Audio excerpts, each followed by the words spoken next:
Praise the lord అండి. దేవుని దయ వల్ల మీరు అందరూ క్షేమంగా ఉన్నారని ఆశిస్తున్నాను.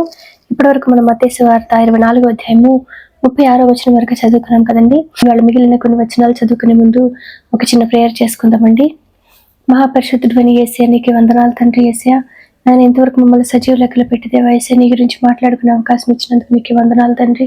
యేసయ్య, ఇప్పుడు మీ గురించి మాట్లాడుకోబోతుండగా ఎక్కడ ఏ తప్పు మాట్లాడకుండా యేసు నామములో నా నోటి మీ అగ్ని కంచె కావాలండును గాక. ఆమేన్.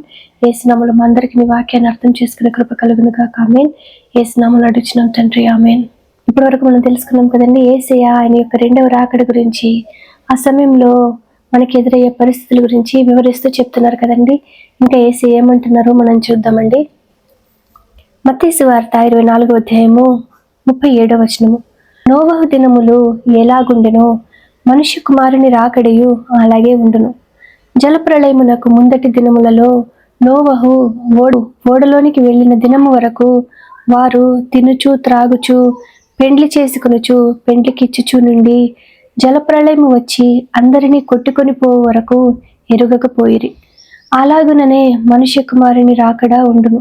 ఆ కాలమున ఇద్దరు పొలములో ఉందురు, ఒకడు తీసుకుని పోబడును, ఒకడు విడిచిపెట్టబడును. ఇద్దరు స్త్రీలు తిరుగలి విసరుచుందురు, ఒకటి తీసుకుని పోబడును, ఒకతే విడిచిపెట్టబడును. కావున ఏ దినమున మీ ప్రభువు వచ్చునో మీకు తెలియదు, కనుక మెలకువగా ఉండుడి. ఏ జామున దొంగ వచ్చునో ఇంటి యజమానునికి తెలిసియుండిన యెడల అతడు మెలకువగా ఉండి తన ఇంటికి కన్నము వేయనీయడని మీరు ఎరుగుదురు.